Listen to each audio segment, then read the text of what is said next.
JJ from Seek Sustainable Japan. She is going to be helping us out this morning. This was our first live stream that we thought that we might need some help with moderation. So JJ Walsh is a very kind and experienced YouTuber herself, so she's here in the chat. She's hanging out with us just to make sure that we keep things on track today. So thank you very much, JJ. Got a lot of comments coming in real quick, so give me just a sec. The fan is loud, but your voice is clear. Evan just moved it, so maybe that will help. Voice is clear enough. Fan sounds like static. Maybe we should turn the fan off. You think it'll be okay? Sounds like better. Okay, let's roll with this. If the fan becomes worse over time, or if it's too annoying for some people, we can turn it off. So please keep me posted about the fan as we move forward. Okay, so thank you all. There's 15 here right now.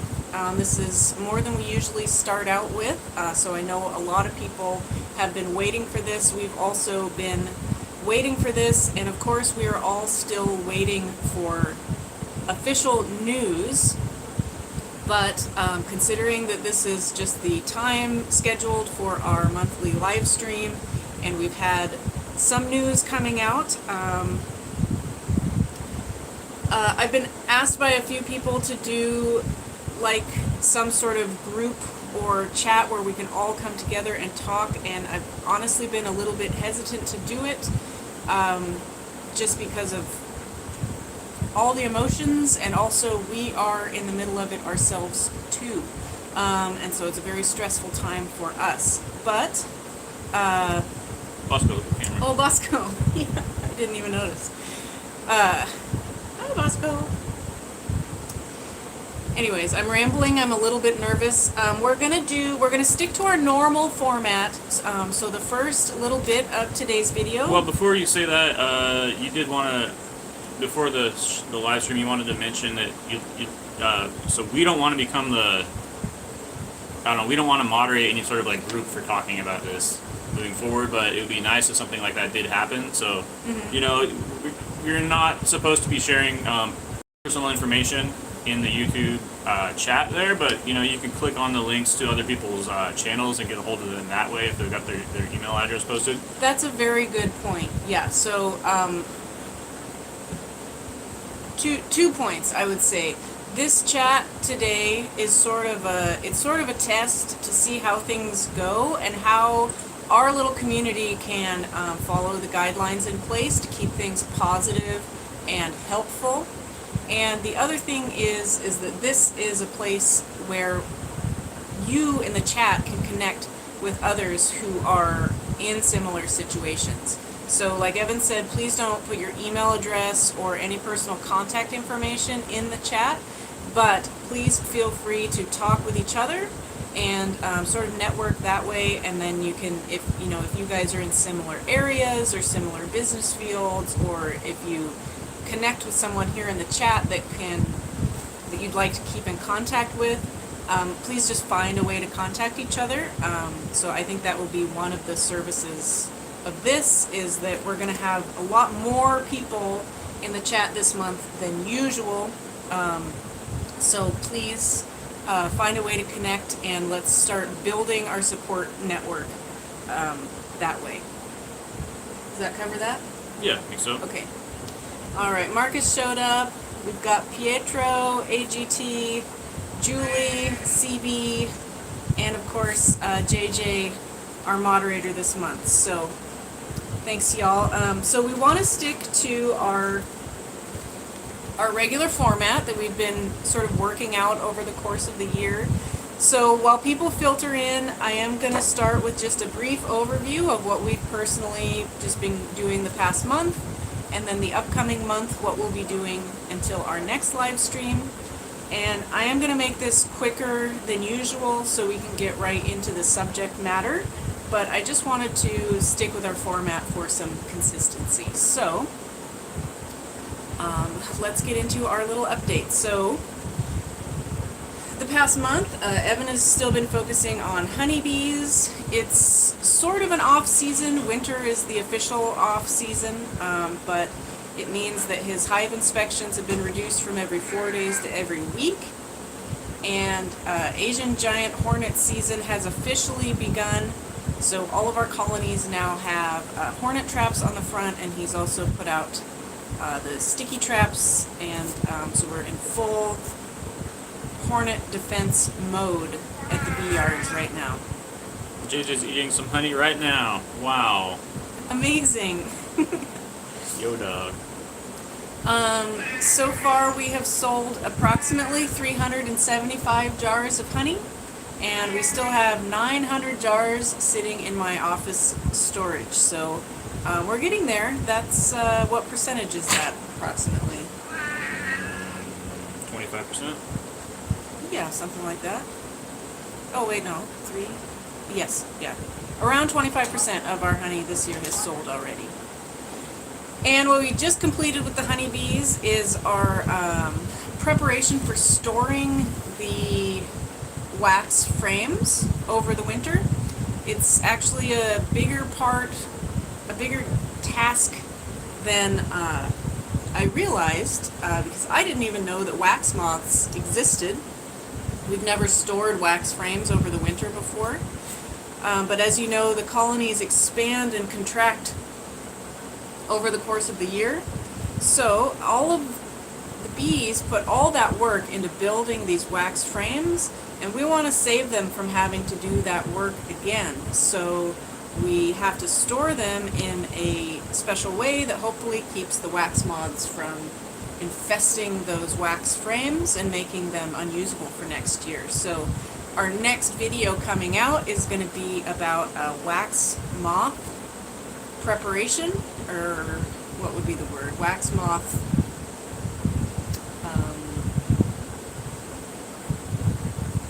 I don't know. Wax moth prevention, that's what I was looking for, and then also processing the wax and our frame storage. So that's the next video we've got coming out. The guest house, this is our 21st month of operation, and August was our highest income month so far, so we've been just running like crazy, and October will be even higher. So we've expanded to a few different booking platforms, so we're reaching some other guests who prefer other websites, and we recently got our very first Agoda booking. I think that's how you pronounce it. That was one of the sites that was recommended to us as being more popular with Japanese travelers than Airbnb and Booking. So we've got our first Agoda booking and our first review. And speaking of reviews, we're now at 150 reviews. We've hosted many more guests than that. Not everybody leaves a review, but we've got 150 reviews at the guest house now. So we've sort of reached some milestones in a lot of ways just recently.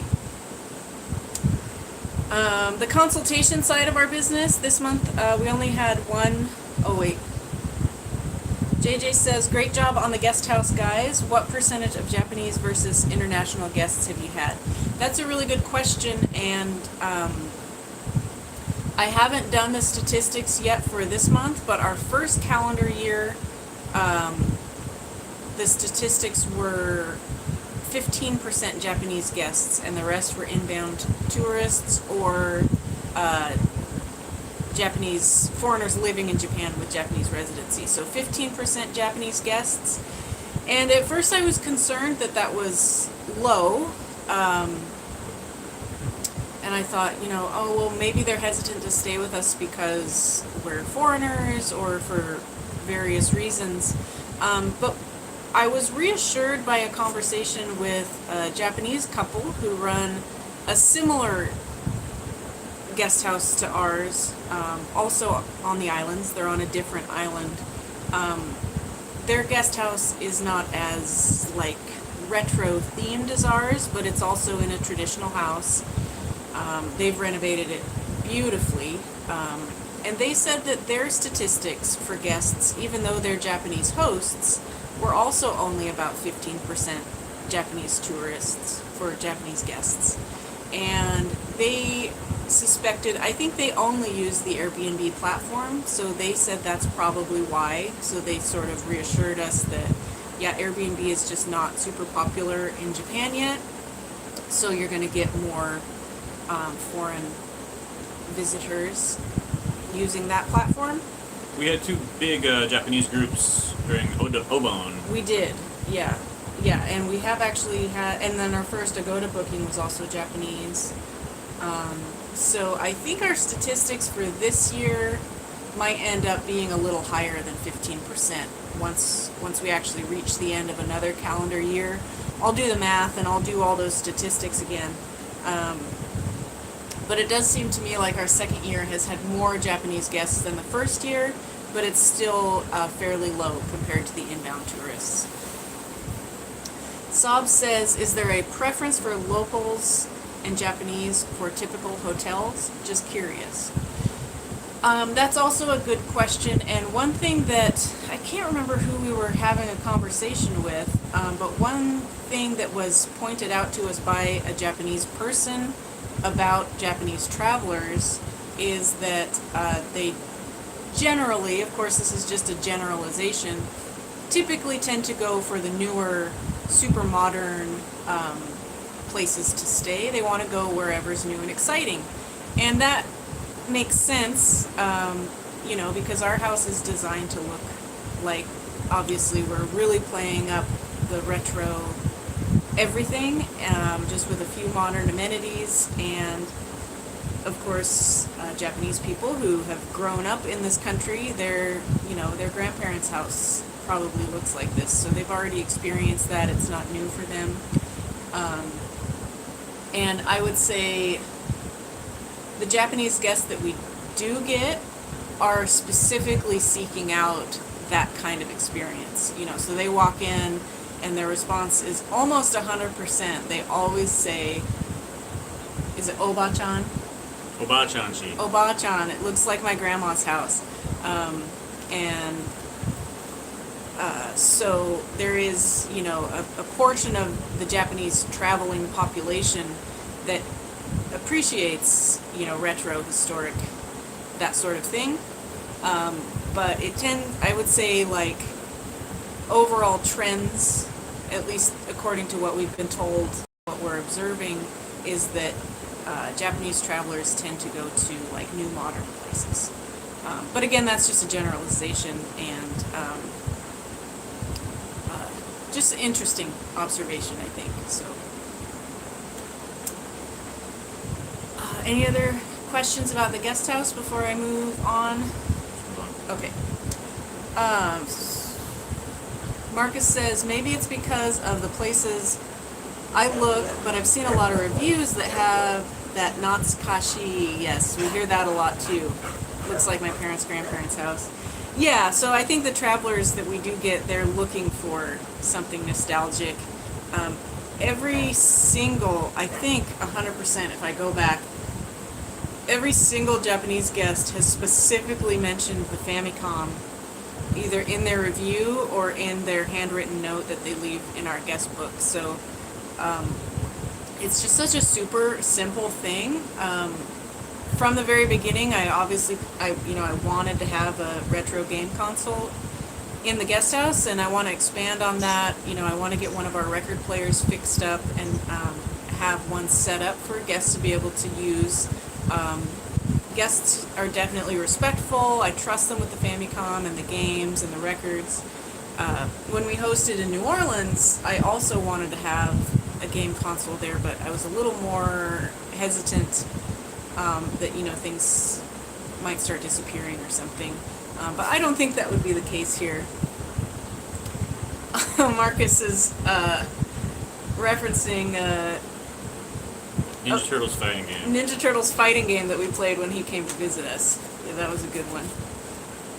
Maybe someday we'll have additional consoles besides just the Famicom, but as of now, it makes a great impression on guests, and I'm just, every time I read it in the comments, Famicom, makes my heart flutter. So the consultation part of our business definitely saw a sharp decline this month with all the news coming out. We had one consultation call this month, and that was with a repeat client who we've been helping and talking with for a couple of months now, and we might be looking at ways to actually partner in the future. But as soon as the news came out, after of course, panicking and trying to figure out how this will affect our life and our future, I thought, oh yeah, it's going to be a sharp decline in people applying for the startup and the business manager visa. So this consultation and the real estate tours and that sort of thing, this part of our business might, sort of tank for a while, but we'll see how things play out. We're still, I know we're going to get into the visa stuff, but we are still feeling hopeful at this point. Other news, Evan passed the JLPT N2. Got a certified N2. Yeah, it's a 50% is a pass. So I did not do very well, but I got over 50% on it. Changed my view of someone who has the N2 because I thought it was like a really hard thing. I mean, it was a really hard test, but I figured that N2 meant that you spoke better Japanese than I speak. And basically, I'm talking to people every day in Japanese, but when I'm on the phone with the utility company, I do have problems. So yeah, my Japanese is not where I thought it would be when I passed the N2, but yeah. Yeah, you just got a ton of comments of everybody saying, yay, congratulations, impressive. I think it's great. I mean, when he took the N3, he said that he just wanted to not study and see if he could pass the N3. And, I didn't pass. I didn't study for the N2. I haven't studied at all. I haven't had time to study at all. So just, 3 years of college Japanese and then some tutoring here and there, and then mainly just practicing, talking to the Obachans on Ōmishima. Well, you've had to push yourself. Yeah, I studied it on my own back in the United States, but... Well, I mean, since we've lived here, and, Namoto-san has asked you to help with the real estate, and that expanded. Yeah, that's true. And then, just running a business and having business meetings and talking with Imabari City, and, you've had to... I see you on your phone a lot, looking up words before a new conversation. And so you're not formally sitting down and studying, but being here and having to have those conversations, I think, has expanded your vocabulary. Oh, I started reading.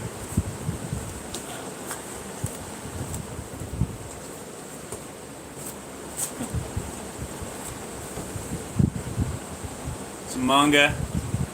Rama Nibu no Ichi. That's about my Japanese level right now. So. Okay, so Kiki... Wanpanman is too tough. But Rama Nibu no Ichi is. Kiki says, hello, my hubby and I have been following your journey, but we're in the UK and have been asleep for your past live streams. Glad we're awake for this, and congrats on the N2. And Paul says, N2 is a big hurdle, massive jump from N3. Well done.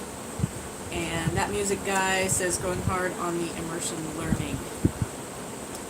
And Brockman G, high five. Hello. Thank you. That's our friend who gave us the big super chat last month. Oh, wow. Yeah, thanks for being here again. We got a big crowd. We got 35 people today, so usually, we're in the 2 to 4 dozen range, but, I think once we get into the real meat and potatoes of this conversation, everybody's got a lot to say, I'm sure. So I'll quickly go through other news. Our NHK episode aired, our episode of Workpedia. That aired on NHK World, and I don't know. What do you want to say about that? Well, I mean, that was embarrassing, but it was good exposure. wasn't embarrassing. It was really cute, I think. And most of the feedback that we've gotten is that it was cute, and you know, the focus is on the honeybees. The purpose of the Workpedia segment is to just introduce a foreigner living in Japan and introduce a Japanese person that they work with and talk about how the Japanese person and the foreigner work together, and then just show their work. So it's a 7-minute segment. We're the only segment that they've done where we're actually not an employee, and but I had a mentor, so they interviewed Kansan. He did a great job. Yeah. Julie doesn't know where to find that video, so I help her will. find her. Not right now. We're not gonna. I'll put the links. Where can I put the links? You can just drop them in the chat. I mean, okay. So it's on the NHK World website. It's not on It's not on the Workpedia YouTube yet. Right. Yeah. Marcus is mentioning it's not. It's on a standalone video. It's the last 7 minutes of. Maybe Marcus or somebody in the chat who knows where to find it on the NHK website can go drop the link in the chat for Julie. Otherwise, I'll figure out a way to share it for y'all later. Oh, and it's our anniversary today, so we are sharing the morning of our anniversary with everyone out there. So let's see, it's 7 years married and 11 years since we started dating, and I mean we've been friends since we were young, but 11 years official. Not even a smile. What? Come on. I'm distracted by Bosco. Oh, okay. Sure. And YouTube. Oh, happy anniversary. Thank you for spending it with us. Thanks for being here, guys. Sorry, I'm nervous today just because I know this topic is going to be controversial, and I'm just sort of hesitant to get into it.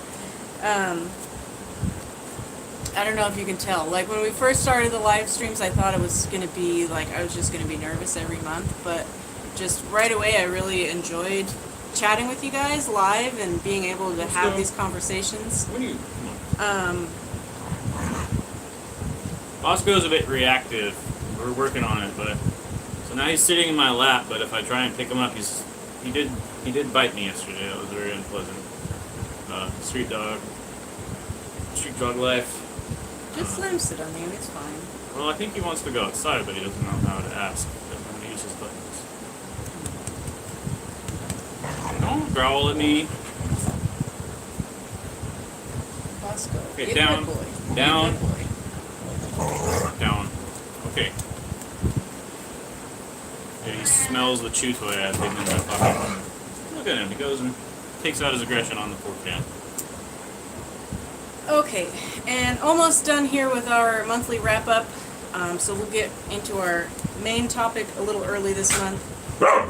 We just were offered from YouTube to have the option to add YouTube memberships, and I didn't even realize it until this morning, but we've already received our first member, who is JJ, our friend at Seek Sustainable Japan. So super thank you to JJ for signing up for that. YouTube didn't send me a notification, so I think you signed up a few days ago, but I didn't get notified of that and just happened to notice that this morning. And one of the cool things is YouTube is like pushing the membership program. I think they're encouraging channels to offer the membership. So if you get a member within the first 30 days, which it's almost been 30 days, you get a small bonus. So I think we get like a couple $100 bonus for JJ signing up. Bosco is now zooming and him and HomeCon are playing, so this is a bit of a chaotic month. Sorry about this, guys. And then moving on to next month, it's just going to be all paperwork and all guest house. So September we only have, I think, 12 days open, and October we only have like 5 days open. And now September is unexpectedly going to be our earlier visa renewal. So we were planning to apply for our extension in November, but we are now bumping that up to as early as possible. So the entirety of next month is just going to be working at the guest house, keeping the guests happy, greeting guests, cleaning, doing all that. We got 40 people watching. And working on that visa renewal application. So our new goal with our very attentive and helpful immigration lawyer is that we are going to apply for our extension hopefully before the end of September. Instead of last year we applied at the end of October or early November. So we're going to try and do our best and get our application in as soon as possible. So it's a lot of paperwork. I don't think it'll be as much work for us this time as the last couple of times, because now, you know, our immigration lawyer has a lot of the information and the things that he needs to process it, and we'll, you know, we have to go down and scan documents and send in PDFs and supporting documents and that sort of thing. They're talking about membership. She just got it. Don't worry about it. Okay, awesome. So that is our wrap up. That's been our last month, and that is our month coming up. And our whole life right now is just sort of focusing on these visa changes and what they mean. And the super short version of the story is that we don't know yet. So we're still in a very uncertain time period, along with many of you. So we've got 40 people here right now, and I'm sure a lot of you are in a very similar situation. You're probably either here on the startup visa or the business manager visa, or maybe you've applied and you're in the process of applying, or maybe you've been like making big moves in your life in preparation for applying soon. And a lot of us are here. A lot of us are in that same situation, so that's what we're here for. We're here to talk about the facts that we know and the questions that we still have, and network and how we can work together to come up with ideas for a few possible different outcomes that we need to prepare for. So, chat's been good so far, so I really appreciate you guys being respectful. This is our only time talking about a controversial and very emotional topic for a lot of people, understandably, including ourselves. I work really hard in the way that we present information, and I really like to keep things positive and based in fact and based on, you know, official statements from immigration as opposed to news stories, that sort of thing. So this will be the first time in the chat that we have some ground rules in place. So we're not going to mention any certain countries or nationalities. We're not going to mention any specific political parties. And we're not going to say anything bad about Japan, immigration, or the government. So we all have all kinds of feelings, and there's news reports saying all kinds of things. There are many, many, many other spaces on the internet to go have those kinds of conversations. And here, we're just going to talk about the visa requirements itself and help people come up with a potential plan based on whichever outcome ends up actually happening. And let me just say, I am a huge conspiracy theorist, so there's a lot of things that I really want to say, but if I can keep mum on this kind of stuff, you can too, believe me. I just want to mention the big picture issue is there are some national security issues with with these decisions that are being made, and I'm just going to leave it at that. I'm just going to say if you only have access to English-speaking news, they're worse than what's being reported in English-speaking news. unused. So, but we'll leave it at that.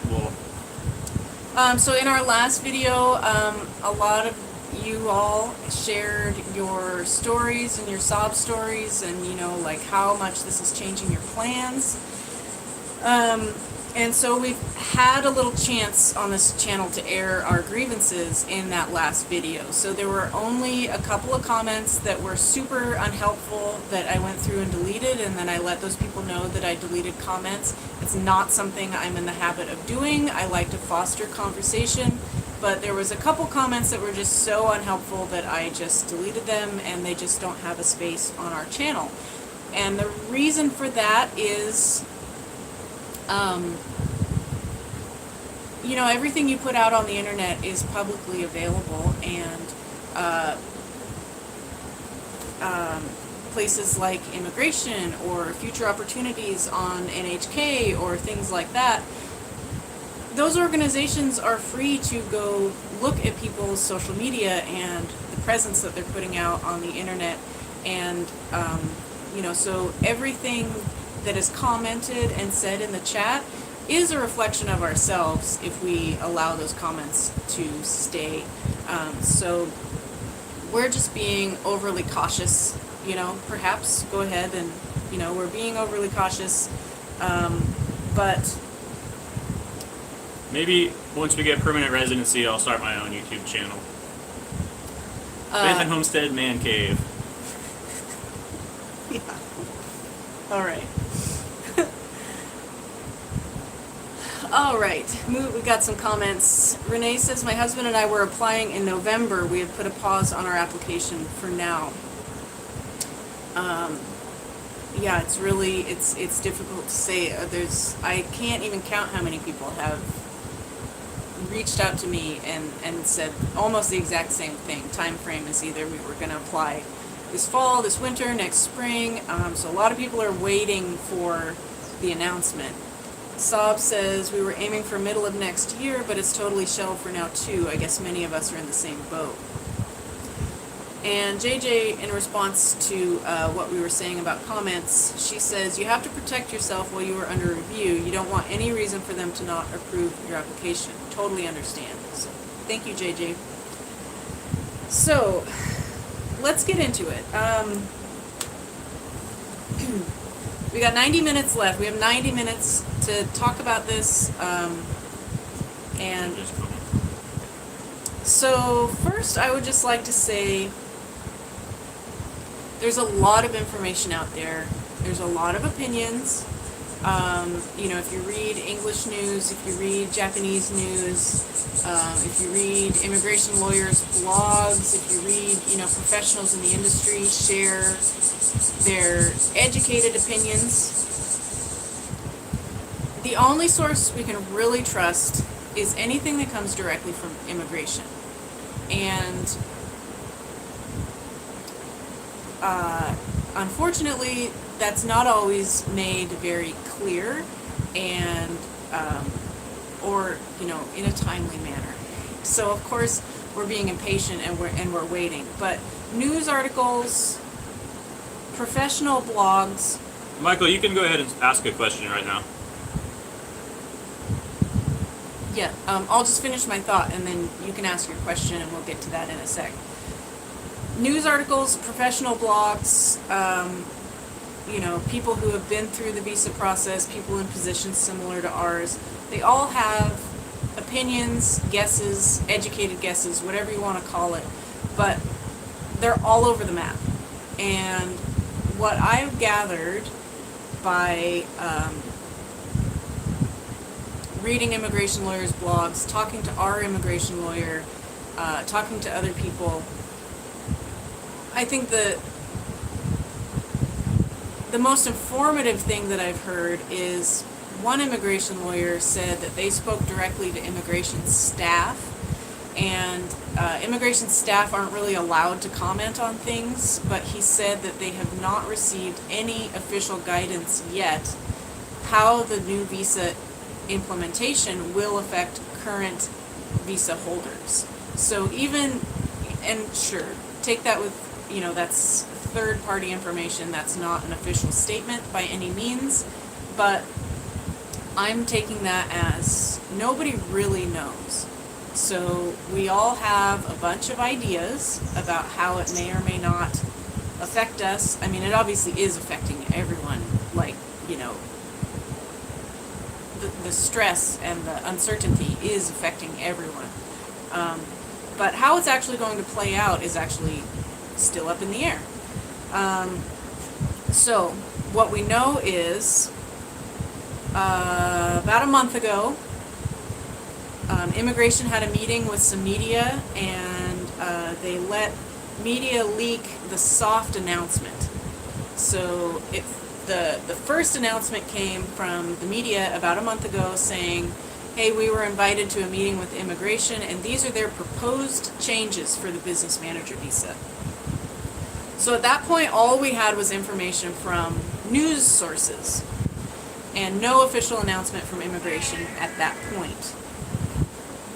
Up until about a week ago, five to 7 days ago, immigration made their first official announcement, and they released their guidelines, which were a little bit different than the media had reported 3 weeks prior. A little stricter. So we've had, 5 to 7 days of just like, okay, now immigration has made a statement. However, they're still not outlining how it will affect current visa holders. So another thing that we know for certain is there is a public comment period going on right now. They have an official web form on the eGov website, which I've shared the link numerous times. I'm happy to share it again. The public comment period is going until September 25th. And from what I understand, there's some PDFs directly from immigration on there. The PDFs are in Japanese. I went over this in our last video about the proposed changes, a little bit more refined. So the PDFs on the eGov website are directly from immigration, and they outline the previous requirements and the proposed new requirements. They're still calling them proposed new requirements. But it was pointed out by one commenter on our last video that the proposed new requirements have already been posted on the, oh gosh, I can't remember the name right now. The Startup Visa Program is currently 2 different organizations merging together, and that organization has posted the proposed changes on their website already. So it's unlikely that there will be changes made to their announcement of their proposed changes, but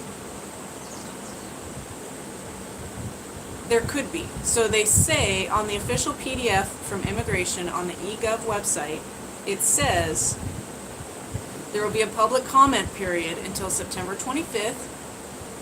Then immigration will take some time to gather their thoughts and sort through the comments, and then the changes will be made official mid-October.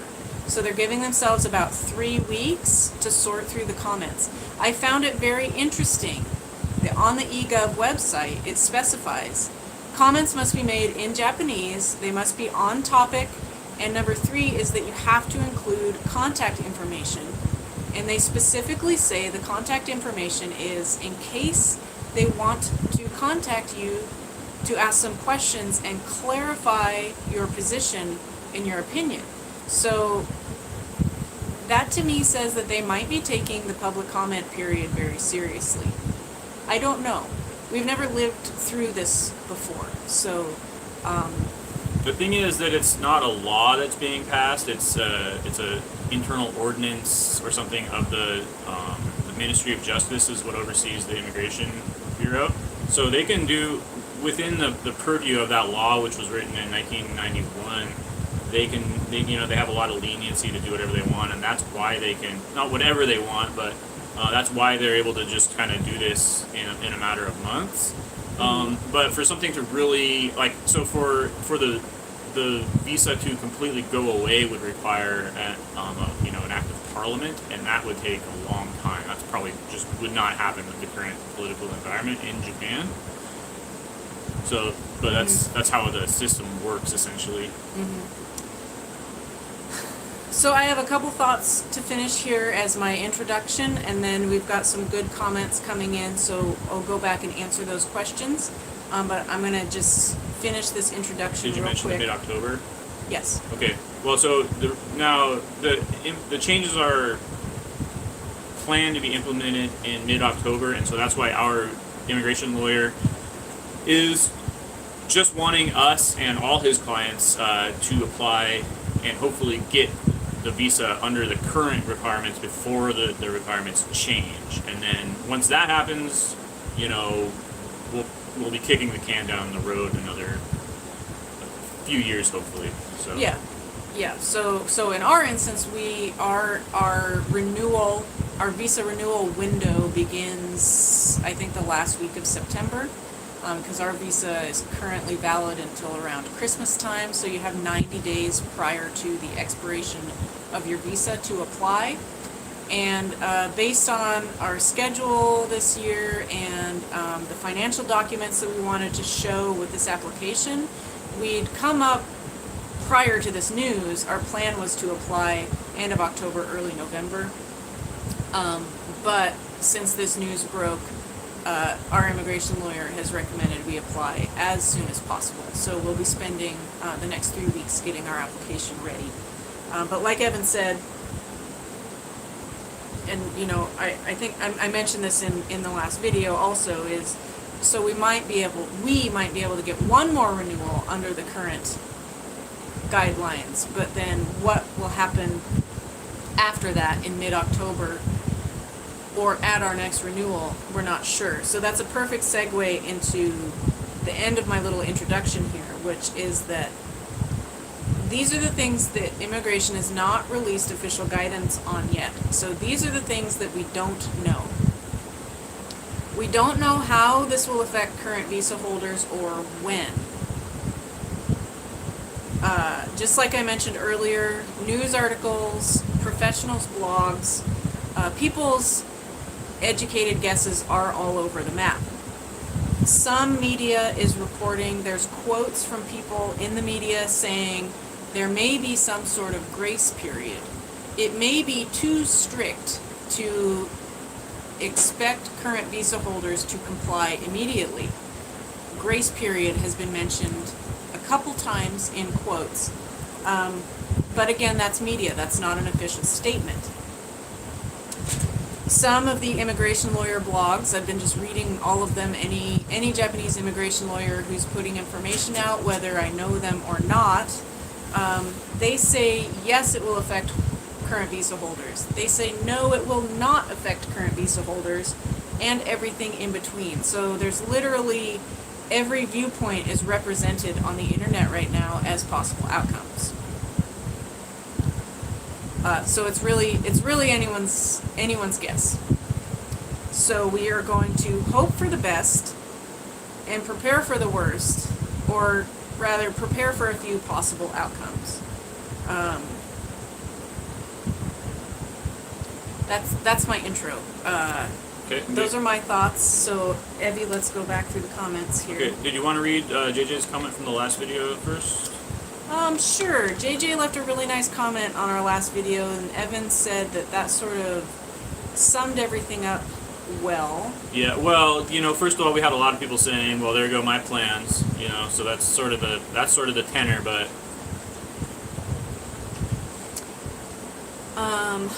okay, so on the last video, JJ, I hope you don't mind, we're just going to read your words here. Thanks for the informative video, Danny. Well done. I'm drafting a letter and will reach out to contacts in sustainability and tourism to write letters, as this is an important issue for sustainable tourism and businesses in rural Japan that so desperately need DIY skills, farm skills, and artists as entrepreneurs to help rebuild communities who are attracted by the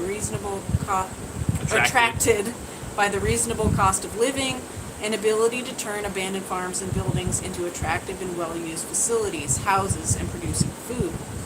The but these people are less likely to have advanced degrees and such a huge amount of money to invest. So, yeah, that's pretty much the issue right there. And in response to her comment, I read it out loud in our last video, but I'll read it again. One of the Japanese professionals that we've been working with for the last 2.5 years, he wrote his thoughts also, and I think he echoes what JJ said. They're saying the same thing in a few different ways. He says, this move is not only the exact opposite of the recent nationwide expansion of the startup visas, but if it passes, it will pose a life or death issue for foreign founders like Mr. Benton, who have invested all their assets and worked diligently up until now. Furthermore, while the abuse of the business manager visas is primarily a problem in metropolitan areas, some believe that, from a regional perspective, foreign residents like Mr. Benton could potentially play a role in inbound tourism and regional revitalization, helping to resolve future issues in areas struggling with aging and depopulation. The implementation of this system may have a significant impact on such efforts. I don't know how many foreigners besides Mr. Benton are residing on business manager visas, specifically in the Shimanami, Kaido, or Imabari, but as of the end of last year, there were 41,000 business manager visa holders nationwide, and only 51 of those are in Ehime Prefecture. Personally, while I understand the purpose of this system revision, applying it to all foreign founders working hard in their local communities would have a huge impact. Thank you very much. And just to add to that, a little bit of boots on the ground information. We had a few weeks ago, I had the first time in my life someone asked me for a job, and then that's very same week another person asked me for a job. So 1 week, 2 people asked me for a job. So there's that need for sure. And then on the other hand, there's also difficulty finding people to work. We have some friends who open restaurants, and they've told us how hard it is to find help. So out in the rural countryside of Japan, with all of the issues they're facing, there's really a catch-22 situation going on where it's difficult to attract workers, and it's also difficult for workers to find employment. And this is our goal, basically, with our business, is to become a medium, shall we say, business, and get we don't have the means to be employing people right now, but that's our goal, and I think that's something that's really important and necessary for our area. So. Yeah, that's part of our 5-year plan, and we really realized this year that we're already at the threshold of what 2 people can possibly do on their own. So. Well, we're well past that threshold, aren't we? Well, yes, but Evan, last year, with the level of activity the guest house had, and Evan had 10 honeybee colonies, and we were able to successfully do a reasonable amount of farming last year. This year, the guest house increased, I think we're going on 3 or 4 times, and the honeybees increased from 10 colonies to 25, and we basically failed at farming this year. Now, we exceeded our business plan goals for the year, but everything else fell by the wayside. Yeah, and it was a really hot year. It was really hard to keep crops alive. It's evidence-based. It's hotter this summer than it was last summer, but with the guest house level and the honeybee level taking all of our respective times, we just absolutely let farming go by the wayside this year, and we want farming and growing food and being sustainable and contributing to local natural food. I mean, in the economy, it's a chicken or the egg kind of a situation, catch-22, and so we're right here on the front lines trying to figure out how to make that work, and honestly not really knowing, which, as an aside, I think the MBA requirement would help us if, again, we had the resources to be able to, for me to go to school for that. I think that would help us with managing Let's employees. let him outside. Let's see if he'll go outside. Yeah, but I was just going to say, you know, when you think about the knock-on effect that, you know, having 10 full-time employees in this area, the knock-on effect that would have on the economy, I think, would just be huge. Oh, even just having 2, I think. You know, like any scalable number, like any. If he won't go, don't make him. It's okay. Buddy. It's fine. Okay. So let's get to some of the questions. I'm really sorry that the animals are crazy. They've chosen this month. Buddy, sit. Sit. Of course. So we've got 40 people watching right now. Let's get to some of the questions. So Saab says, would standing with your community affect the review on what your lawyers have mentioned? Like, give you a little bit of an upper hand? The immigration guidelines do mention that it's case by case. Yes, it would. They're always looking for quantifiable results. So I think if we could get sort of so some of the local professionals that we've hired to do work on the guest house, for example, that would be something that would be, you know, probably helpful.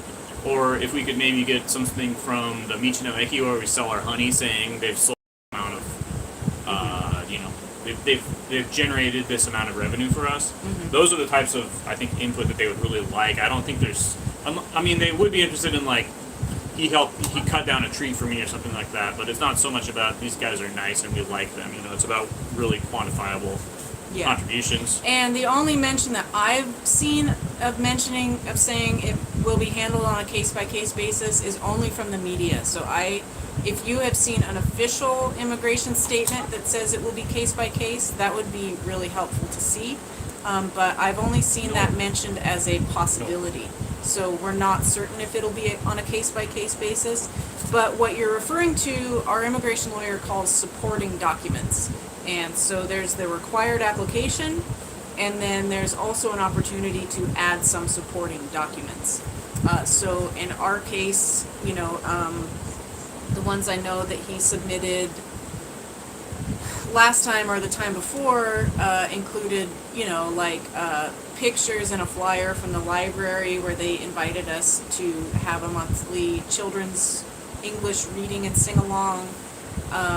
Is showing that we're being involved in the community. He's included a newspaper article from the Ehime Shimbun, and then, you know, any sort of like media coverage of our story, particularly if it's in Japanese media.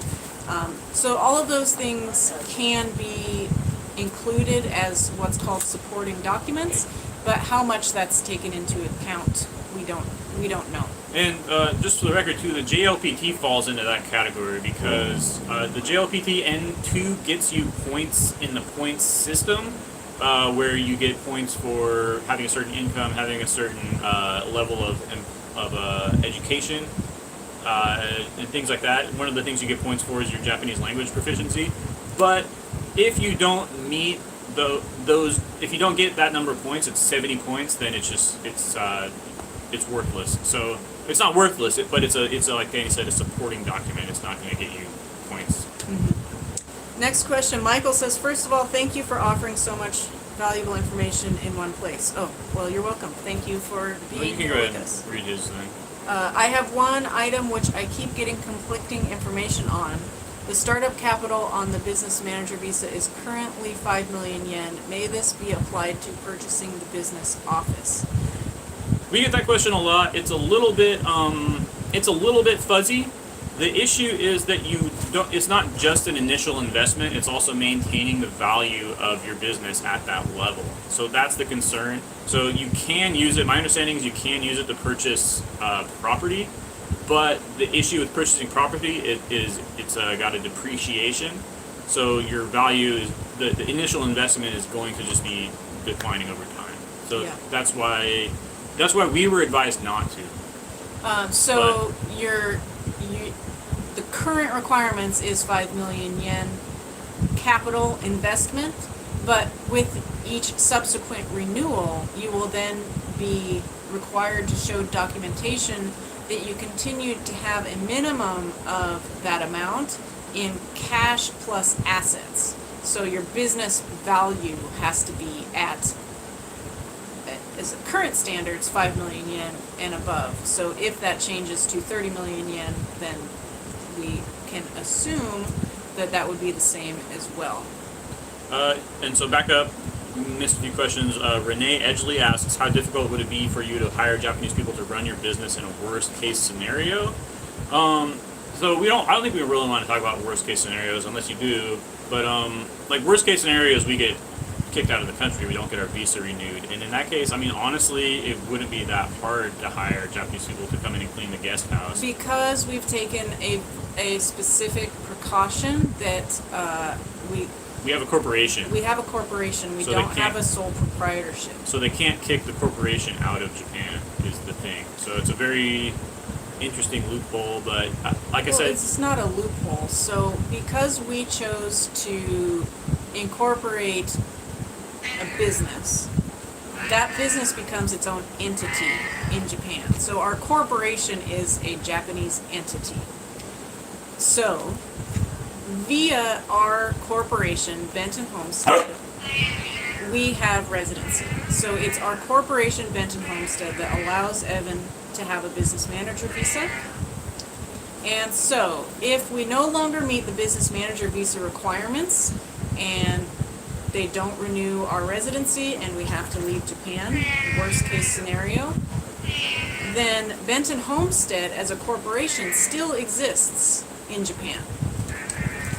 So at that point, this is all I want to say about the worst case scenario, is at that point we could figure out how to continue Benton Homestead's corporation business operation in Japan from outside of Japan. It would just no longer allow us to have residency if we don't meet the business manager visa requirements. Does that make sense? yes. Okay. And then the other thing though, Renee, is if we had to hire an employee right now, and a full-time employee, we would just not be able to. We would be sunk. So. Okay, we got a lot of comments to get to, so let's just go through one by one. Here, let me get to it. I'm working on it. That's where we were. Okay. So we answered this. Himeko asked about the public comment, asking if non-residents can comment. Yes, they can, but it's in Japanese. Yes, one of their requirements is that it's in Japanese. So if you submit a comment that's not in Japanese, it will be rejected. So that music guy says the business manager visa has strict requirements that you must be the one managing the business. So staff can work under you, but they can't be the ones managing the business. And yes, that is true for the business manager visa, but that is not true for, if we were to manage our corporation from outside Japan and not use it as a means to get the business manager visa. I mean, you could be managing managers, right? Then we answered that one from Michael. JJ's answering questions here. Thank you, JJ. Okay, so Renee, yes, I understand. However, in a worst case scenario, I'm asking what they would do if they don't have the business manager visa renewed. Okay, so I think I just answered that. Yeah, that's been answered. And JJ has a question. Have you considered applying to become naturalized Japanese citizen? I mean, I yeah, think- that's the goal. And I don't know if that question was geared towards us or maybe someone else in the comments. But well, for us, I'll just answer. It's that is. I mean, I'm not sure if that's really permanent residency is the goal for sure. If naturalization is somehow a smoother process, I would be open to that. I do believe that. I think the best case scenario for us is that we sneak in under the current requirements and we get a 3-year visa. And my understanding is that if we have been in the country for 5 years consecutively and we have the longest available visa under our current status, which is 3 years, then we can apply for permanent residency after 5 years instead of after 10 years. So best case scenario is we just slide in, and then 2 years into our 3-year visa, we would be able to apply for permanent residency. That's sort of a plan that we've been putting together the last little bit as like a possible, maybe best case. Well, maybe not best case, but that's, we've got a whole range of best case to worst case scenarios that we've been playing out in our heads. And one of those is, like Evan said, But if we get a 3-year renewal prior to the new changes going into effect, then it's possible that would give us 5 years total of residency in Japan, and that's the minimum that you need to apply for permanent residency.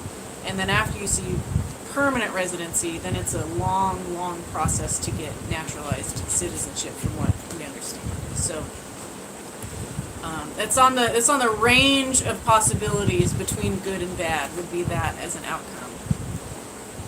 That music guy, same conversation. He had similar discussions with his immigration lawyer about his options. Even starting a company and being employed by it. I'm not sure. Okay. Yeah, that's part of a conversation that they're having. Okay. Hi, Patricia. We missed you when you came in. Patricia says, "Hi guys, finally made a live stream. Nice to meet you, Patricia." What would be the main issue hiring Japanese staff? I don't know. For us, it's income. We wouldn't be able to pay another person. Yeah, for us it would be, well, let's see. Let's think about challenges. It would be income because we have to maintain that business value in a combination of cash and assets. So once you start paying an employee, your cash is going to start going down.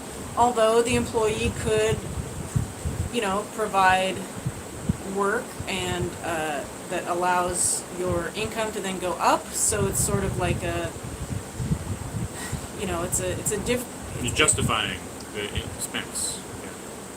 Well, it's difficult for me to sort of wrap around, like, how many months do you pay someone before their assistance actually starts turning into income, So for us, the income would be the biggest, and then also just finding staff. Now, Evan mentioned that 2 people did recently ask, if we were considering hiring people, but also, even just here on this small island, as we said before, some of our neighbors who run restaurants have had a really hard time finding and keeping staff. So I'm not sure. I imagine that just even finding someone that fits with our business and the hours that we would need and the skills that we would need, that would also be a challenge.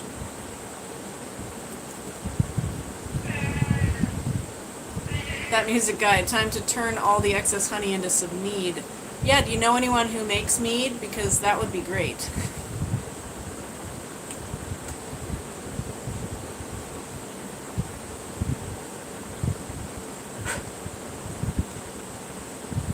Yeah, CB, there's been a conversation in the chat about, submitting additional documents. And CB says, for example, a local restaurant could include, we had X guests from Benton Guesthouse have this many meals at our business, raising our income by this much. And that's, That's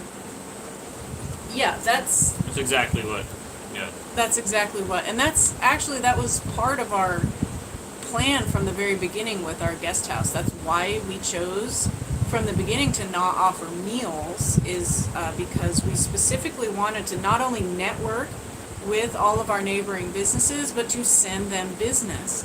Because if we're bringing guests, and then we're sending those guests out to eat at local restaurants, just as one example, then those restaurants, their income might increase to the point that they say, hey, maybe I should be open for lunch on these days, or maybe I should be open an extra day a week, or something like that. We've mentioned before that, we don't need to go into it in detail because it's very location specific, but here, there's some days a week that we wish there were more restaurants to choose from for guests. Not that there's, every restaurant on our island is great. There's not a bad choice on the island, but sometimes in our neighborhood you only have 1 or 2 choices on certain days of the week or certain times of day. So the more guests that we can bring in and then send out to restaurants, the better.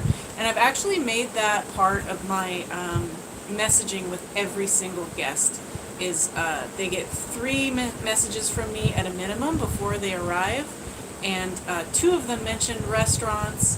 They mention the brand new business on the island that's a delivery service specifically from certain restaurants to certain guest houses. So so I give them the whole rundown about food and offer to make reservations, which Evan does by calling in Japanese. And so we're just proactively getting people reservations in restaurants before they even arrive. So, so your comment specifically is exactly what we're thinking. Definitely on the same page. Okay. You skipped all this. No, everything I skipped was just a side conversation. Okay. So AGT, if real estate depreciates and is not recommended for the business capital, does that mean the guest house is not under the corporation? Yes, that's in our name, 50/50. Yes, so to clarify, yeah, the guest house is owned by us, 50/50 between ourselves, not 50/50 us and the business. So each month, one of the requirements is that we pay rent. Benton Homestead pays rent, and we have a lease in place for Benton Homestead to pay a small amount of rent for the use of the business office. And then the utilities are in our personal name as well, so the house itself and the utilities of the guest house are in our personal name, so we pay those each month. And so it's like each month there's like some invoicing back and forth in order to make it official and work for the visa. And so then Benton Homestead pays us back for the payment of the utilities each month. So Benton Homestead does not own the guest house, but Benton Homestead is covering the operating costs of the guest house. I guess that's a simple way to explain it. Danny Lowe, yeah, I don't really have much insight into your question. Is it better to buy a hotel that is large and not small? So any real estate investment is just going to depreciate. Japanese real estate is just kind of funny that way. The value is in the land, not in the building. Danny Lowe has 3 or 4 questions about buying apartments and large hotels, and we don't have any experience in that, so I'm sorry that we... In terms of buying property legally, that's one of the funny things, is that you can buy, as a foreigner, you can buy Japanese property without a visa. You can buy Japanese property from abroad, unlike certain countries, so it's totally legal. Yeah, but sorry, I don't have much insight onto that stuff. And then hyper-automation, I'm not really sure what we would automate, I think that might mean something different than what I'm thinking it means. Danny Lowe clarifies, the reason I ask if I'm an outside investor has to get a certain license, and buying a large property to make it a hospitality property.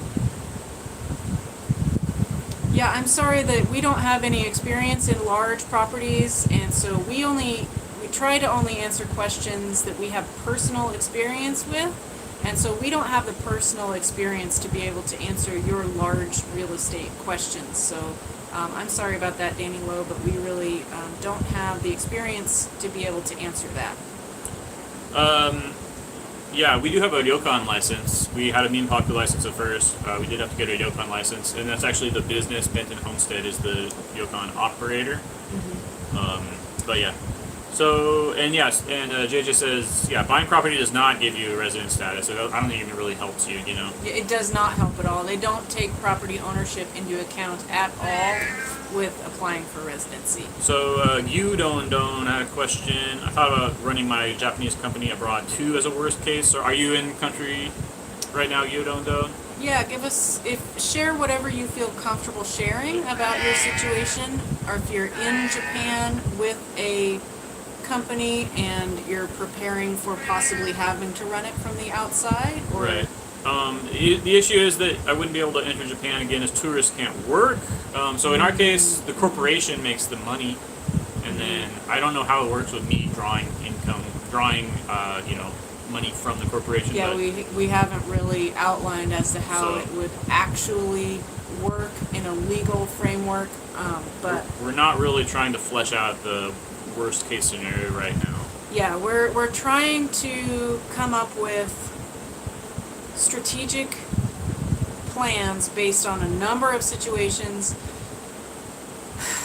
But as far as absolute worst case scenario, we don't really want to put a ton of energy into thinking about that because it just causes unnecessary stress right now. But we have a general idea for a couple of worst case scenario situations. What's Marcus saying? Oh, he's just saying that there must be some type of a temporary business visa. Yeah, there is a temporary business visa. Yeah, that might be a good idea. And then about taxes on property tax, is it based on the tax value or the price we paid? Read the comment. What is it? Marcus says, one thing I was thinking about is the capital based on the tax worth of the property or the price you paid. So there's a purchase tax that you pay. It's I can't remember the exact word for it, but there's a purchase tax that you pay a year after you've purchased the property. The capital of the property. Yeah, I don't know. It would be based on it's based on the purchase price minus depreciation. Yeah. So, and the depreciation value is really high. I can't remember what it is, but it's supposed to drop. Because the tax values of the properties oftentimes drop to zero. So, like at some point, the value of the property, I don't know. I don't actually know the answer to that question. So, I think we've asked that question before and not. Maybe we've been told an answer and it's flown out of my brain. But that's a really good question, and I actually don't know the answer to that right now. So, clarification on. You don't know? No? Yeah. Yes, I'm on the business manager visa. I live in Tokyo. So you are considering, as a worst case scenario, trying to figure out how to operate your business from outside Japan if you no longer meet the business manager visa requirements. So do you have a corporation as well, or do you have a different type of business entity? Just curious about that, because that might help some other people as well if you answer that. Lord Crunk has a design patent for a earthquake-resistant house, and he's thinking about immigrating to Japan. Could the IP value, the patent, help you with getting a visa? Yes, because you can look up those points, and having a patent will get you the point. You know? Oh, really? Yes, and also being published, I think having published 3 papers as the lead author in journals gets you some points as well. I think it's anyway. Don't just look that up, like Japan permanent visa points calculator. That music guy says, plan for the worst, hope for the best, and all of that. Yes, that's exactly what we're doing.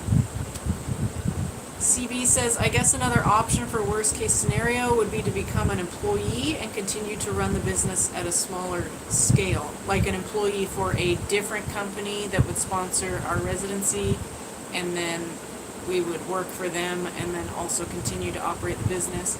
That we have not yet really looked into the logistics of that, because I know that when you have so I am here on the dependent visa. I always say spouse visa, but it's actually called dependent visa, and I have a working dependent visa, which means that technically I could go get a job with a Japanese company and I could work up to a certain number of hours a week, but there's also a total income maximum limit. I don't remember what it is exactly because I'm not going to be going and getting a job. I'm already working for ourselves. But so there are restrictions on that, but yes, in order to remain in the country, that would also be one of the sort of worst case scenarios. Is it's possible that Evan could get an employment visa that allows us to stay here, and so that might work for some other people too, especially if your business does not have you working like more than full time like we are. If you are here in Japan on the business manager visa, but you have things set up so you're not already overworked, then you could possibly, I don't know the legality of it, though, is what I'm saying, because a residency visa based on employment is then going to have potential restrictions on how much you can work on the side. And that's hourly per week and also income cap restrictions. And that's the extent of what I know. There's time. Okay. JJ says publishing a book, even self-publishing about life, work, community in Japan would also help. That's an interesting idea. I actually am translating a book right now in the time I don't have, but I have another book already translated. It's not about anything related to Japan, but yeah, it's translated, and I just need to edit it and find some proofreaders and editors to help me get that, and that would be something that I could at least publish. Mm-hmm. So let's see. Lord Crunk says, "Thanks so much. I have a few more design patents." So that's great. I didn't realize until you said that earns you points. So yeah. Definitely look into the point system. You Don has a Godo Gaisha, which is like an LLC. So that I think that means that your corporate income counts as personal income, right? So I think that might be problematic, but I'm not sure about that. Do you have a corporate bank account? Because that might get shut down if you lose your visa status, or if your personal bank account might get shut down if you lose your visa status. That's one of the things. I believe that's true. I'm not 100% sure, but I think you're correct. Yes, if you lose your residency, then your personal account is also forced to close. Yeah, there you go. That music guy says a patent gets you 15 points, so that's pretty big. Wow. Yeah. N2 got you 10 points. Yeah. And Saab makes a good point. She says, speaking about the working part-time, I think it's going to be a very gray area. Proceed with caution. So anyone who's considering getting an employment visa, proceed with caution and make sure your employer is aware and on board. And that's a very, very just constant, it's a good constant reminder is that 100% you don't want to do anything that's considered a gray area. We're absolutely going to be under heightened scrutiny, and that goes for everything. And so that's, part of the reason that we're being so cautious with the comments with this video and the information that we put out there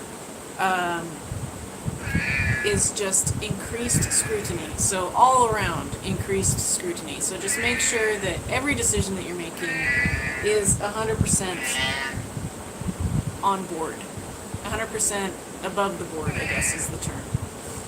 You does have a corporate bank account, and yeah, so he's confirming what we were saying. Your personal account will get shut down if you lose residency, but not your corporate. So that might be a possibility. Again, we do not have experience with that. It's only something we've only begun to look into as a worst case scenario.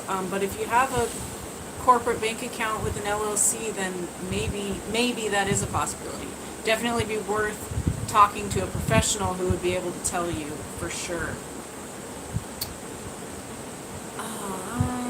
He says yes, because corporate bank accounts don't require that you have a residency card. Yeah, that's true. And that means that when you have a corporate bank account, your bank account is tied to the company, not to you personally, so it doesn't have anything to do with your personal residency status.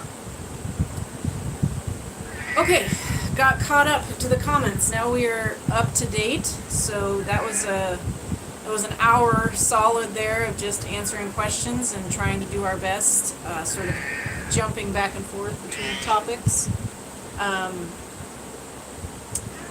So we've got about half an hour left to talk. We don't have any notes prepared for what to do because this is just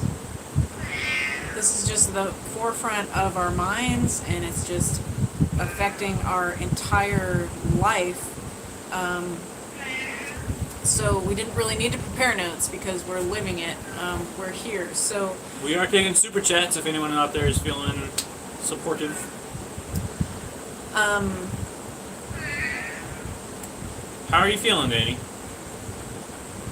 I'm feeling nervous. I'm feeling the first 30 minutes of this chat, I was just incredibly nervous. I'm sure you could tell. But I'm feeling a lot better about, I guess most of my nerves related to the chat were just whether or not people were just going to be like angry and saying things that had to be moderated. But so thank you, everyone here. There's 45 people watching right now, so thank you for keeping the chat civil and constructive.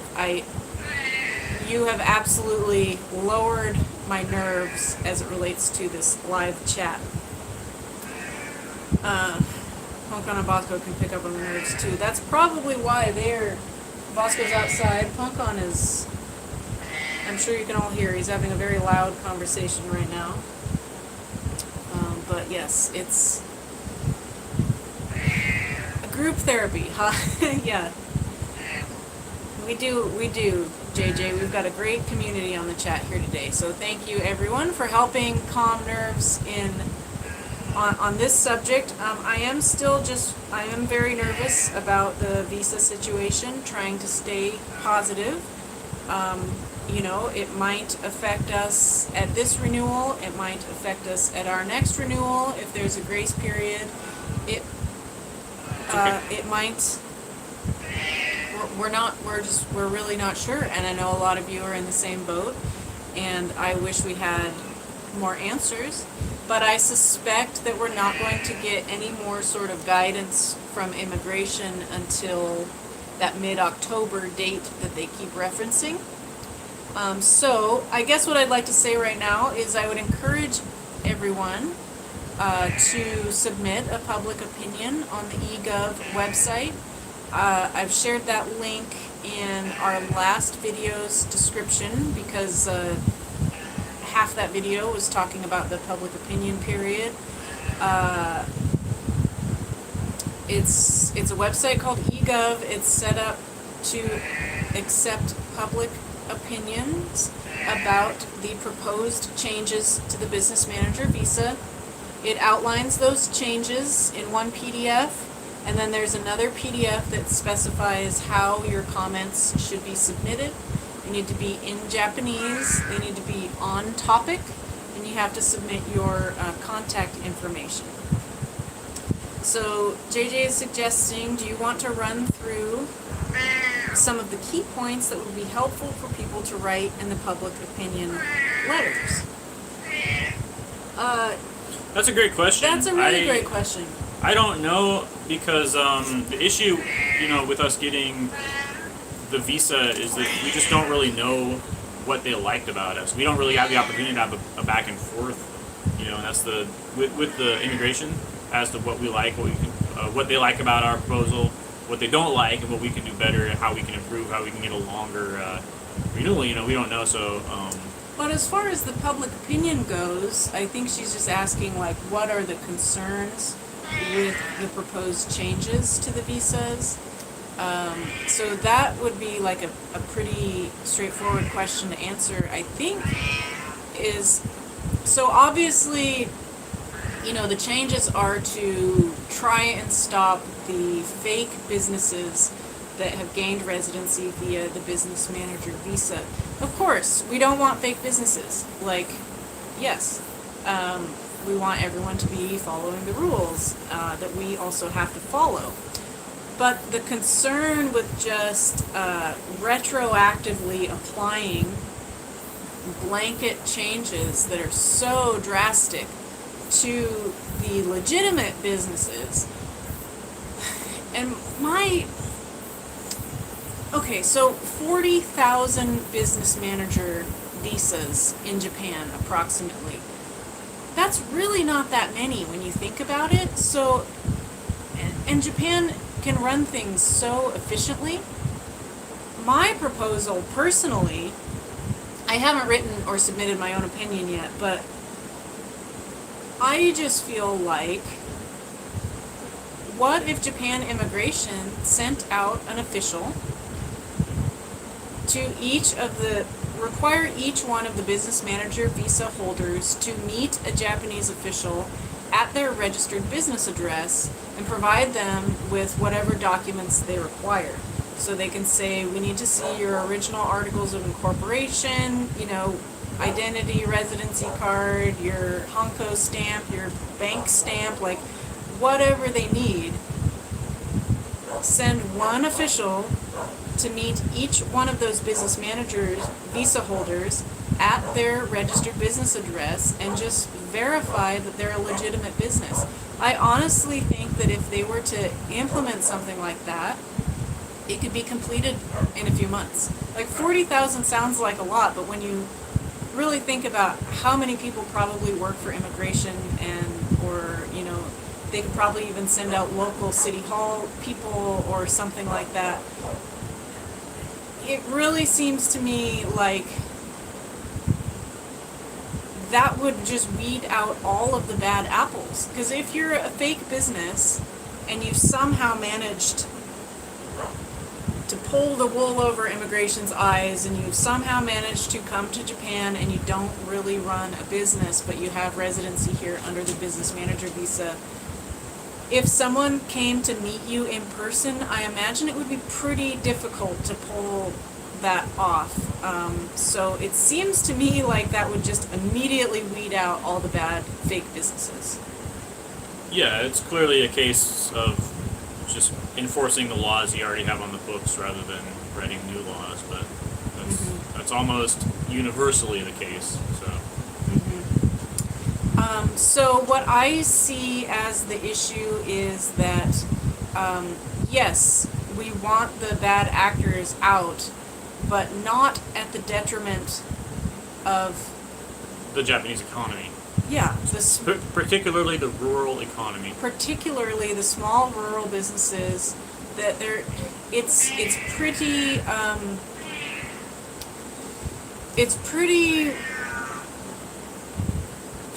I mean, a small rural business does not require a 30 million yen investment, and, you know, perhaps moving forward they only want medium-sized and up businesses to apply for the business manager visa, and that's fine, but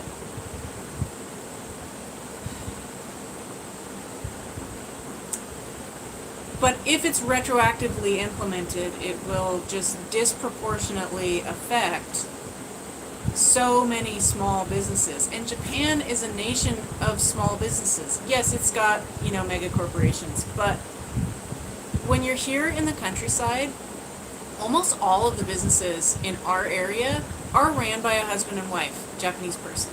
So, and most of them don't have staff. It is literally just them, just like us. And so, I don't know. I don't want to say it seems unfair, you know, because we are guests here in this country, but it doesn't seem like a good idea to just blanket retroactively enact something that's going to close 96% of the business manager visa holders' businesses. So of the 41,000 business manager visas, Japan's own statistics say that only 4% of those businesses will meet the new requirements. So 96% of the businesses, the legitimate businesses and wherever those illegitimate businesses fall, you would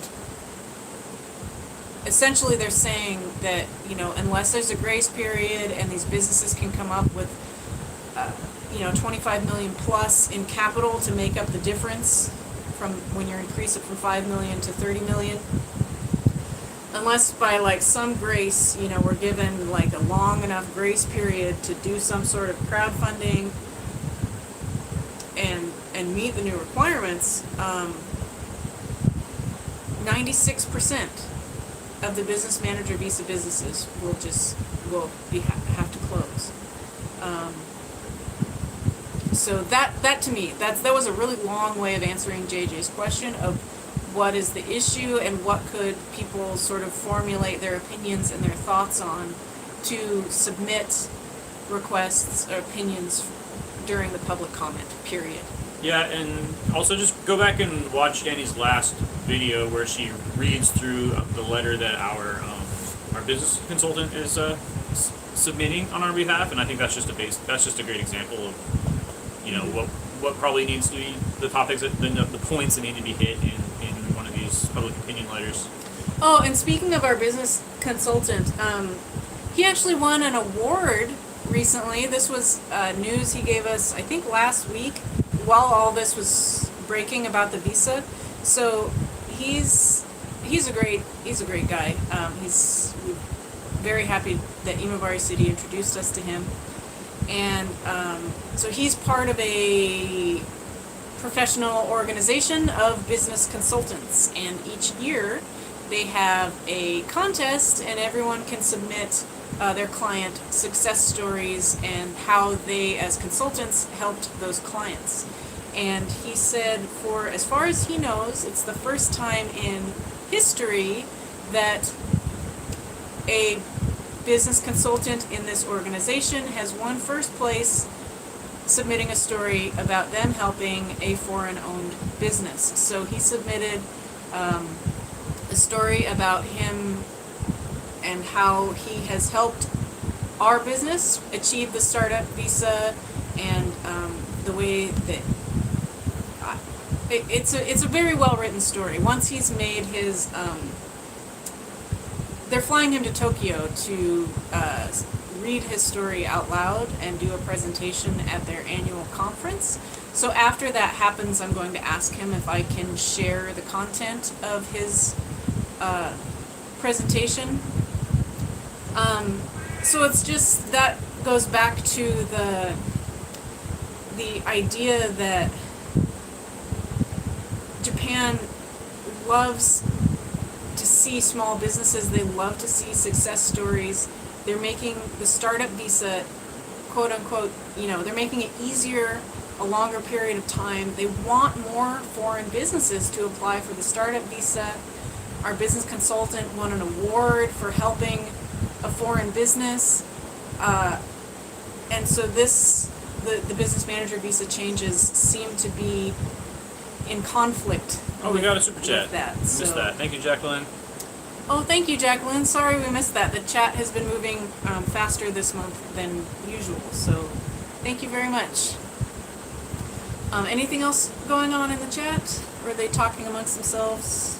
Well, I wanted to say, we're open to pivoting with our business plan to become a larger business than we were initially, planning. We just wanted to be we've talked about this before, but I think if you've watched some of our live streams too, we've talked about this, where we are just realizing there's more of a need for employment and things in the rural area, and so it's sort of, before any of this came about, we were considering that and trying to wrap our minds around that. And so right now, honey is the number 2 thing that we're trying to get going after the guest house. And I'm open to pivoting away from honey to something that would make us more money and enable us to employ more people, like we talked about, hot sauce, salsas, and Mexican food basically. So we're thinking about that, and we're open to. Julie, thank you. Thank you for the super chat, Julie. Like I said too, I'm open to the MBA. I think that might be helpful. But again, these are all just things that are going to take time to build out. So are we going to get there? Are we going to be allowed to get there to build that stuff out? We'll just have to kind of see. So JJ asked if we could share the link again for the public comments, and Evan dropped that in the chat there. So that's the web address. It starts public-comment eGov website. That link will take you to the website to submit public opinion. That's valid until midnight on September 24th. So they say September 25th. Okay, so we'll go back and go through some of the comments. So that music guy, unused, he's talking about points for the permanent residency, and the N2 adds, I think, 10 points to it. And I looked 2 days ago. I'm pretty far from getting it. I think I have 40 points, so I would need to get a lot of points in order to get that. I don't think that's an option for us, unfortunately. Patricia's got some good things, suggestions, for making more specific options for the visa, the business manager visa. I don't know how it works. You know, I don't know how the law works in terms of that. So. It's currently not at all business field specific. So she's suggesting that they make like perhaps they have like tiers for different regional areas or for different fields of business that are going to be lower income, such as agriculture, which Japan needs very much, especially in the coming years as the aging farmers continue to retire.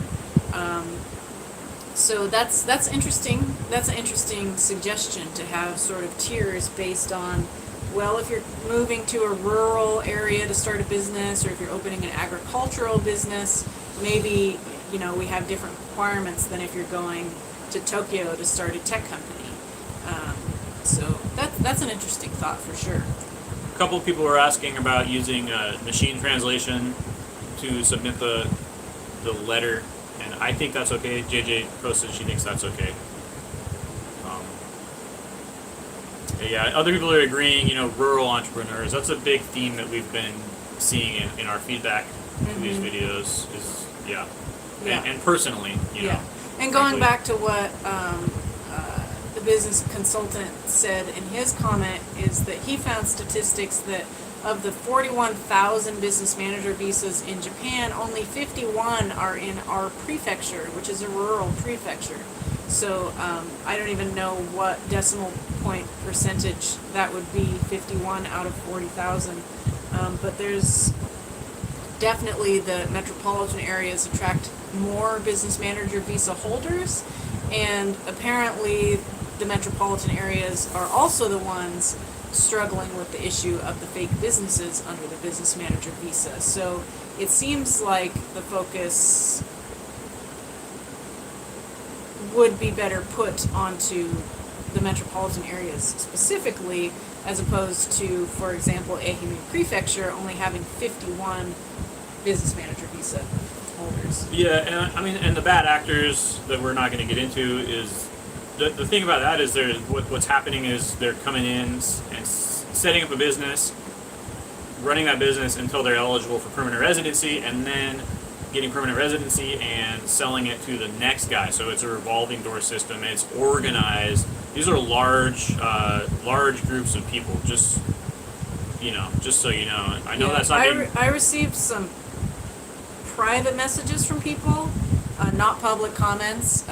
Only a few, but a few people reached out to me and said, "Yeah, I live in Tokyo or I live in Osaka, and I've met numerous people who are here under the business manager visa, and all they do is party, and they don't actually run businesses." So these people are out there, and it is awful. You know, it's a concern. Everyone should be doing things appropriately and on the level, but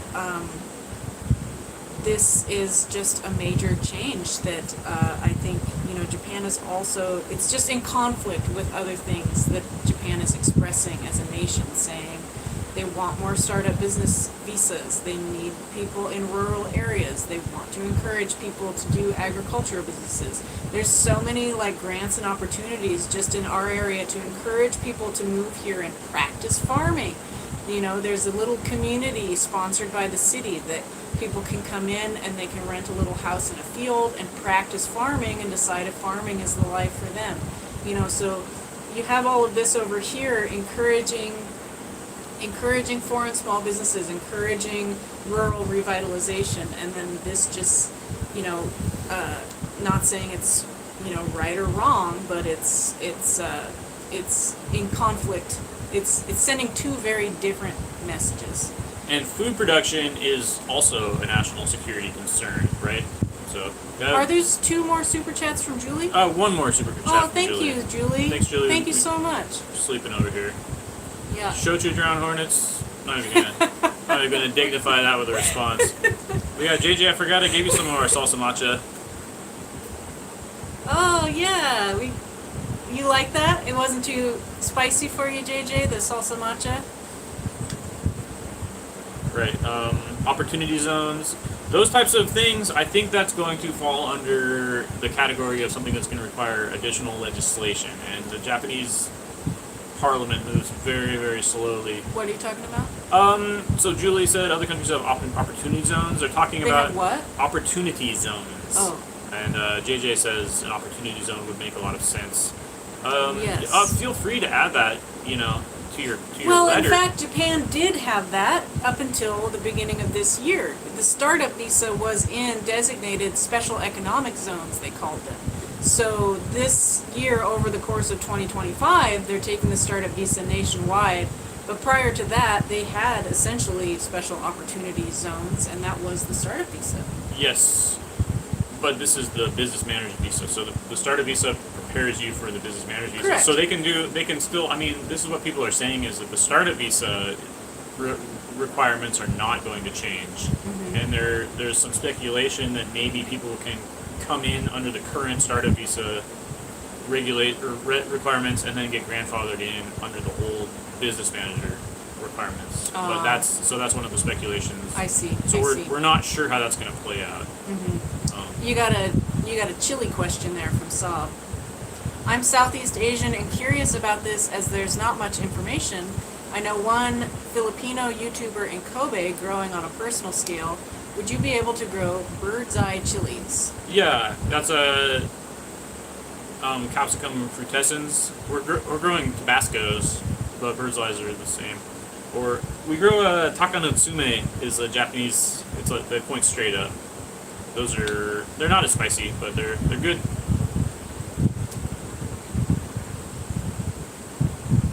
Even outside of rural businesses, my plan was going to be located in a major metro, but addressing a specific niche And service.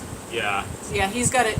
That music guy AU. He has like a niche business, but he needs to still be in the city, which is unfortunate. Marcus says even my Australian accountant had heard of that. I don't know what's that in reference. That's in reference to. So JJ asks, do we also hold workshops about raising bees or renovating Akiya? Yeah, not yet. We've just been too busy, but that's part of our business plan that we submitted way back when we submitted the startup visa plan, and we want in the future to do education and host workshops. So once we're under the requirement of submitting approval for our visa renewal every single year, that will free us up to be able to be a little bit more, we have wiggle room with the guest house. Right now, we have to earn income. I cannot do any sort of trades, and because trades don't show as income when you're submitting to, you have to have income on paper. But in the future, say for example, if we got a 3-year visa, I would have some flexibility to say, hey, I'm going to block the guest house off and we're going to have a week-long workshop. And so anyone who comes to the workshop to learn about honeybees, if we want to do it during harvest or teach about a specific farming bees, whatever, we can have everyone come stay at the guest house and then host those workshops. So education and bringing people together, even for learning how to renovate houses in the traditional Japanese style, that's also something that we've thought about. Well, we have the guest house, and it can host up to 10 people, comfortably. We've got beds for 10, only one bathroom, but we could bring people together and have host workshops. And we've had a lot of interest from other business owners in the area, or people thinking of opening up tourism businesses where they're looking for putting together a tour and wanting to add something like that, like a workshop or a farm visit to their tours that they offer. So. And we've got some hot sauce questions. Steve just popped in. Steve, oh, you missed Punkon. He was screaming for the first hour. So hot Pepper sauce. question. We don't sell hot sauces. I would love to sell you some gyudon. We need to find a kitchen and get it licensed, which is not not an overwhelming procedure, but again, we just haven't had time to do it. It's in the works. That's part of our 5-year business plan. Is we made hot sauce back in New Orleans, and the biggest hurdle is that we need to rent or preferably remodel or build one of our existing spaces a commercial kitchen and then get it licensed. We can't use our house kitchen, we can't use the guest house kitchen, and we can't use a neighboring restaurant because of the way that kitchen licenses work in Japan. If we were to do that and rent out a neighbor's restaurant's kitchen on the days that they were closed to make hot sauce, they would then take all of the responsibility for all of our hot sauce then sold. So and there's other restrictions too. So that's the major hurdle stopping us from opening the hot sauce branch of Benton Homestead, which, God willing, that'll be one of our next big expansions. And I mentioned pivots, and one of our consulting clients is a Mexican fellow who's planning to import coffee beans to Japan. And so one of the things we're thinking of instead of growing chilies, we could just import them from Mexico. That's an option. I think that would be a way to immediately start generating a lot more income. So we're thinking about that, but we're not sure. So we're still like not caught up to present time with the comments. So if you're commenting right now, we're still catching up to that. JJ said a Mexican farmer in Nagano is growing beautiful jalapeno peppers. There's also Fiesta Farms in Chiba. He grows all kinds of peppers, and he sells tortilla and tamales too. And Himeko asks, is there a forum or group for people that either have the business manager visa or talking about these issues? We mentioned that at the beginning. Some people reached out to us and asked if we wanted to, host or moderate something like that. And the answer is no to that, but we're definitely supportive of something like that happening. Yeah. So we mentioned people have asked us to start a group chat or a Facebook group, and I am absolutely opposed to being the one to run that. I would be happy to join it if someone else wanted to, but I do not want to be in charge of that. So in lieu of that, we have our monthly live streams, and we're hoping that folks here in the chat, you guys can connect outside of this chat as well. So you're coming here, we're connecting you, and then you can have those connections moving forward. But if anyone else wanted to start a group of their own accord, let me know, and then I can share that. I just do not want to be in charge of that.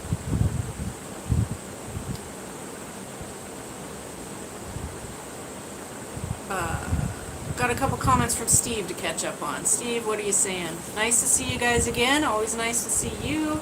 We'll be sending down a BMP your way next week. What does that mean? I don't know. What's a BMP, Steve? Looking forward to it, whatever it is. Maybe making prosciutto, homemade bread, and some wine. You're sending us prosciutto, homemade bread, and wine? That is incredible, Steve. Yeah, it was excellent what you sent us last time. You already sent us a care package, and I haven't had an opportunity to send you one in return. So thank you in advance for that. Steve, you're awesome. About the workshops, JJ says, I know other foreign entrepreneurs now doing workshops, and it shows your value to the culture and community. Would be perfect for you to do. Thank you for the encouragement. Yeah, that would be... we really hope to get into that soon. It's been part of our long-term plan, but we've got a lot of long-term plans, and everything's a bit up in the air at the moment. But once things settle and we're feeling confident, the workshops, the hot sauce, the retro shop, we got some other plans in the works, so we'll keep you guys on your toes. Saab says moderating Facebook groups is horrible, saying from experience. Yeah, I avoid Facebook as much as possible. Just a couple of days ago, I had a really bad experience with Facebook because our good friend Coco Lencho Japan, his heart was in the right place, and he wanted to help us out a little bit. And so he started a GoFundMe for us and said the visa rules are changing and all that.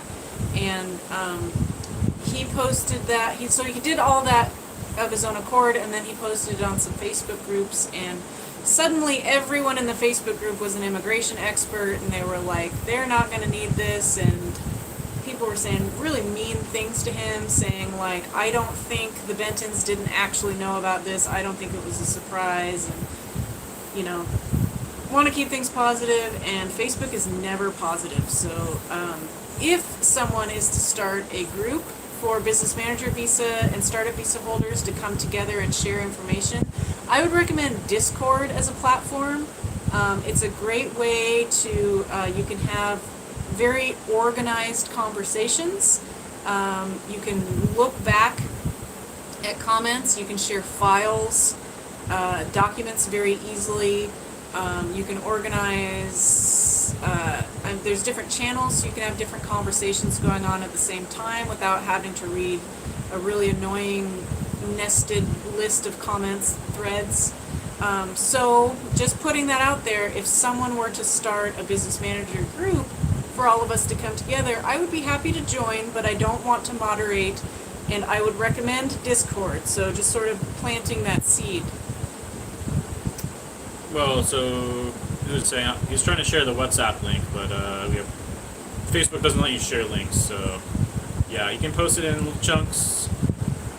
You know, or put spaces in between, something like that. I don't know what that means. I don't know what any of that means. Okay, he has a WhatsApp channel or whatever you call it, where it's business manager visa people talking about. But the YouTube chat is not letting him share it. Right. Udon says, I'm in a WhatsApp group with a bunch of other business manager applicants and holders if you and the Bentons want to join. Oh, but he can't But share he can't the share link. it. Yes. If you can send that to me, I can put that in the description of the video when this live comes out. It goes down for like 24 hours and then it gets published again. So if you can send your WhatsApp link to me privately, our website has my email address. You can send it to me on Facebook or Instagram. There's lots of ways to contact me and send me that link. And then I'll check it out, and I'll put that in the description of this live video when it gets republished. Does that work? Should work. Oh, Marcus! Thank you, Marcus. That's really generous of you. Thank you very much. Thank you. Put you to work again when you come back. And now Darren managed to show up. Oh, Darren's here. Chat's going real fast, this guy's. Sorry, there's 44 people here. It's about this is the most chat messages we've had at once, so I'm sorry that it's a little bit hard to stay up with everybody. Darren, glad you made it. We're hoping for the best for you and everyone else here who's in pretty much the exact same situation. CB would like to send us jars of honey from Australia to do a tasting reaction.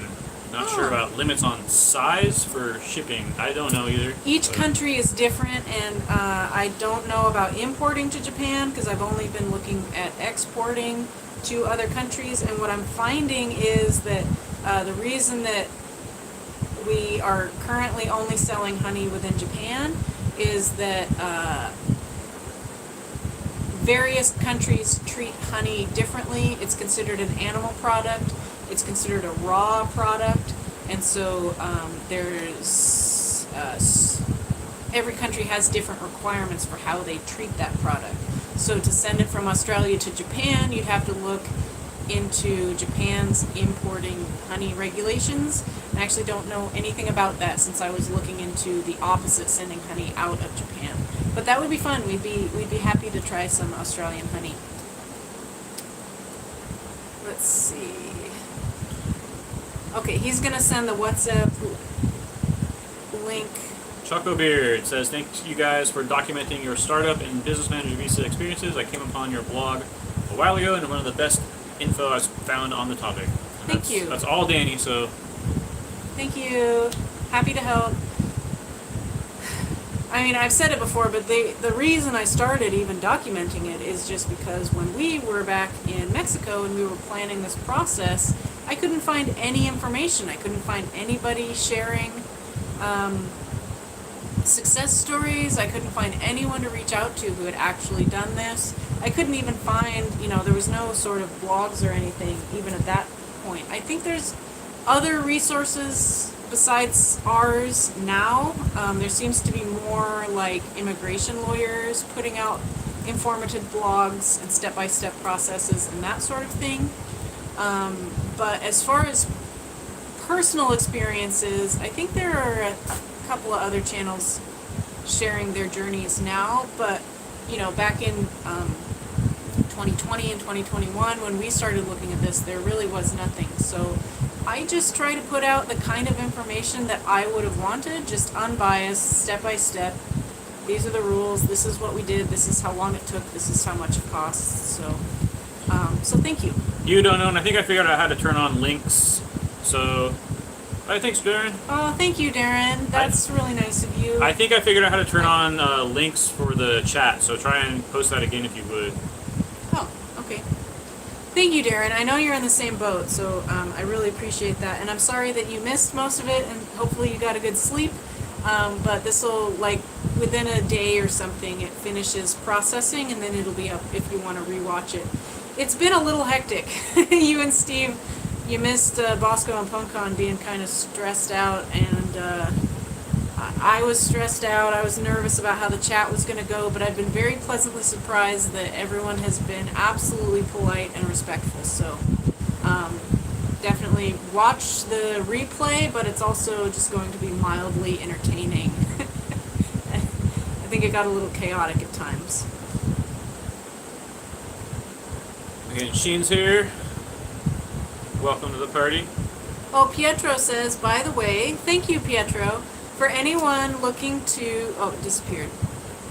For anyone still looking for the NHK World episode of Workpedia that we were featured in, you can find a convenient link under the press section on the Benton Homestead website. So, yes, I sometimes forget about the own resources that I build myself. So, on our website, I've got a page called Press, and that's where I collect articles and videos that people make when they come and visit.